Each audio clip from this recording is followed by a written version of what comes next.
Jinping के खिलाफ उसके दो पड़ोसियों ने फाइटर जेट और टैंक तैनात करने का प्लान बनाया है। ये देश हैं जापान और फिलीपींस, जिनके साथ चाइनीज सेना की अक्सर झड़प होती रहती है, पर इन दोनों ने मिलकर अब चीन को सबक सिखाने का फैसला कर लिया है। आपको याद होगा कुछ समय पहले ही भारत ने फिलीपींस को ब्रह्मोस मिसाइलें दी थी और उसके बाद चीन के खिलाफ दूसरा बड़ा फैसला हुआ है। जिनपिंग के खिलाफ जेपी आंदोलन शुरू हो गया है।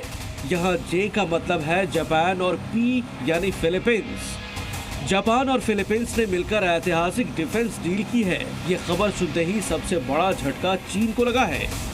नए समझौते के मुताबिक जापान और फिलीपींस की सेना एक दूसरे की जमीन का इस्तेमाल कर सकेगी। मतलब कि अगर जरूरत हुई तो जापान की सेना फिलीपींस में तैनात हो पाएगी। अगर युद्ध के हालात बने तो दोनों देश एक दूसरे के मिलिट्री बेस पर अपने लड़ाकू विमान और टैंक भी तैनात करके बचाव और हमला कर पाएंगे।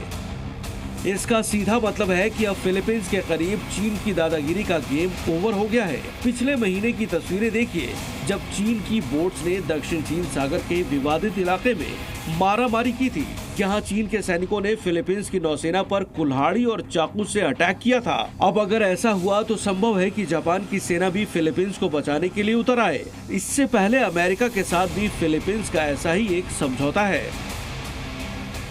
अमेरिका और फिलीपींस के बीच 1951 में हुए एक समझौते के मुताबिक अगर फिलीपींस की सेना पर साउथ चाइना सी में कहीं भी हथियारों से हमला हुआ तो अमेरिका उसे खुद पर हमला मानेगा